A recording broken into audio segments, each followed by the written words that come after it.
Okay then, so funny enough, after dropping my reaction video and thoughts video on the recently announced Pixel 5, the comments on why getting the Samsung Galaxy S20 FE was the better option started flying in alongside the request to actually do a comparison discussion on both the devices. So in that case, let's do it. Pixel 5 versus S20 FE, to Pixel or to be an only fan edition? Hi, Ben from Lover of Tech. If you enjoy videos like this, make sure you hit that like button, hit that subscribe button, hit that notification bell so you're part of Team TLS, the Tech Lover Squad, so you don't miss any future videos on the channel. Now, as of this recording, the Pixel 5 has been announced and on pre-order, but yet to be released to the public for proper hands-on. And although the S20 FE is now available for purchase to the public, I don't have both devices on site yet.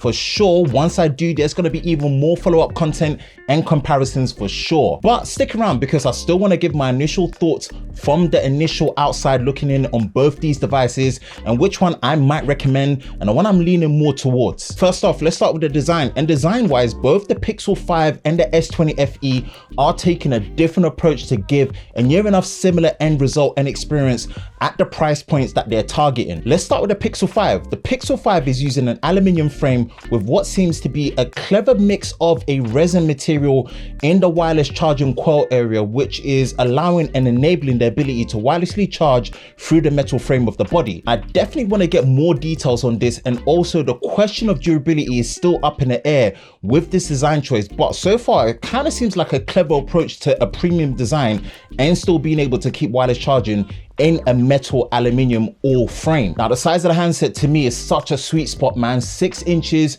and a rear mounted physical hardware fingerprint scanner and 2 colors, black and green, or as Google calls it, just black and sort of sage. The Google Pixel 5 is definitely going for a more simple, clean aesthetic for what it's trying to be this year's top tier phone for Google. Let's go to the Samsung Galaxy S20 FE, and it takes a very different approach using what looks like a brushed plastic, or glastic as Samsung calls it, main material for the overall design with an aluminium frame. Now the footprint of the device is also much bigger. You're looking at 6.5 inches on the display, an optical in-display fingerprint scanner with 6 different colors. You've got cloud lavender, cloud mint, cloud navy, cloud white, cloud red, cloud orange, lots of cloud. I'm on cloud 9. Wow, that's a lot of cloud.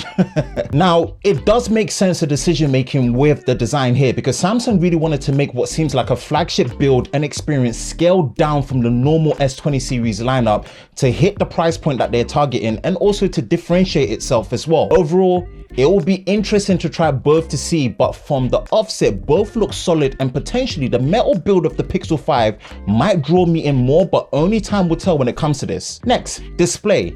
Now both have gone for a very similar approach here, which I really like.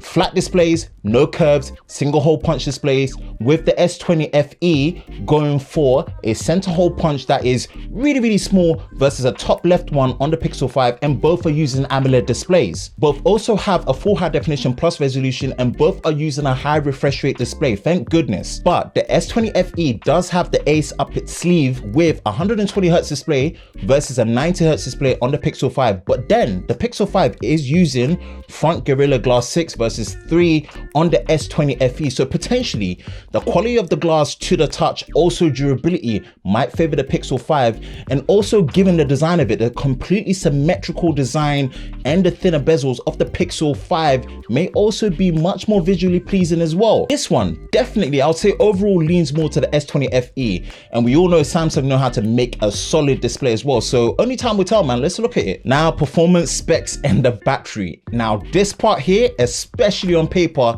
looks to be a very strong win for the S20 FE, packing a Snapdragon 865 for the 5G model, Exynos 990 for the 4G model, 8GB of what I believe is LPDDR5 RAM, but again, unless I stand corrected, do let me know in the comment section below, 128GB, and also in some region 256GB of UFS 3.1 storage with micro SD card support, and a massive 4500 mAh battery that supports up to 25-watt charging, 15-watt wireless charging, and wireless power share. Whew. Now let's compare that to the Pixel 5, which is using a Snapdragon 765G, 8GB of LPDDR4X RAM, 128GB of UFS 2.1 storage that is non-expandable, a battery size of 4080 mAh battery that supports 18-watt charging, 12-watt wireless charging, and their wireless battery share technology. So man, I kind of gotta say, yeah, the S20 FE is stacked up nicely here for sure. So if you're a spec head and you really value these things, no doubt the S20 FE is hitting all the right notes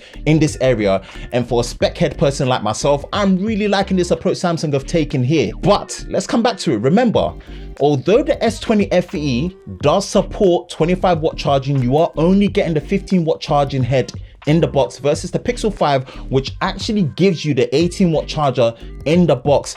And with a smaller battery cell, potentially you should be getting faster charging time, which I'm definitely going to test, no doubt, and a less power hungry processor and screen. You should potentially be getting better battery life on the Pixel 5 as well. And again, if my experience of what I've been using with the Pixel 4a is anything to go by at all, trust me, specs won't tell the full story because the Pixel experience software is so well optimized, and the advantage of having the latest version of Android out of the box, which is currently Android 11 versus Android 10 on the S20 FE, it says a lot about the support and the user experience on the other end when you're using it. Now trust me, I'm more eager to test out the Pixel 5 in this area for sure, but this is a very, very impressive feat from the S20 FE in specs and performance. So man, give it the respect it needs at this price point for sure. Camera, camera, this section, man, I'm gonna tell you, this is the one I'm really excited for. Google listened and finally gave us an ultra wide angle sensor lens combo at 16 megapixels with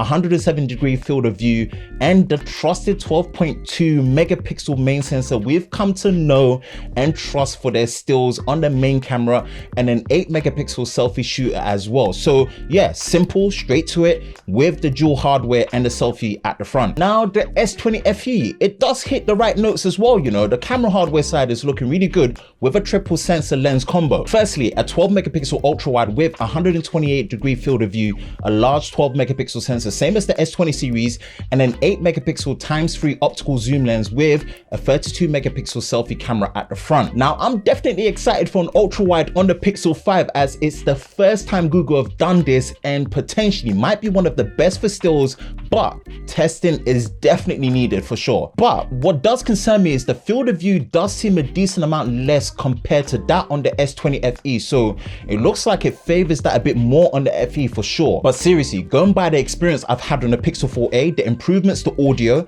and also how good the video stabilization is, and now Google finally adding 4K 60 frames a second with the video recording mode, this is looking to be a very strong improvement on the video side for Google this time round. But there is always a but, isn't there? I can't lie, man. My experience with the video performance on the Note 20 Ultra really has me thinking it's gonna be a hard one to beat the S20 FE in this area.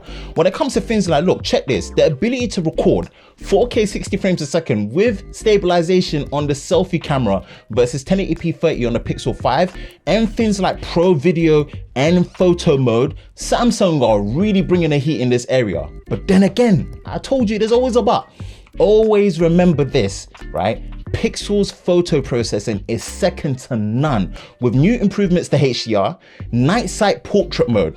I really want to test that and see how that comes out. Portrait light mode for harsh lighting situations, and new video stabilization modes as if it wasn't good already with locked, active and cinematic pan. Let me tell you this, the Pixel 5 could be way more than the sum of the hardware parts for sure. Now price wise in the UK, the S20 FE 5G is $699 and $599 for the 4G model respectively, and the Pixel 5 is coming in at $599. So basically in the same level playing field. Look, I ain't gonna lie to you, I'm gonna wrap this up in conclusion wise. In my head, naturally, I should be fully outright drawn to the S20 FE because damn well that's the one. The phone's packing heat at this price, man. I'm drawn to it still. But man, I can't wait to test it. At the same time, based on my experience I've had with the Pixel 4a, that's one phone that's taught and debunked my spec heavy mindset big time. So I can't lie, I'm eager and excited to test this Pixel 5, but trust me,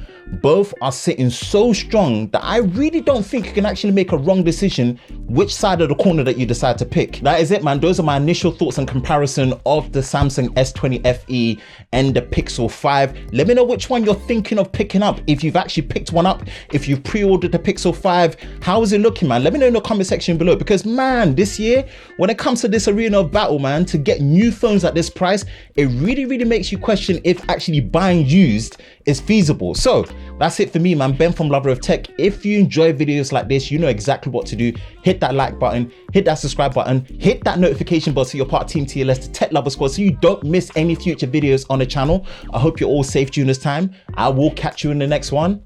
Peace.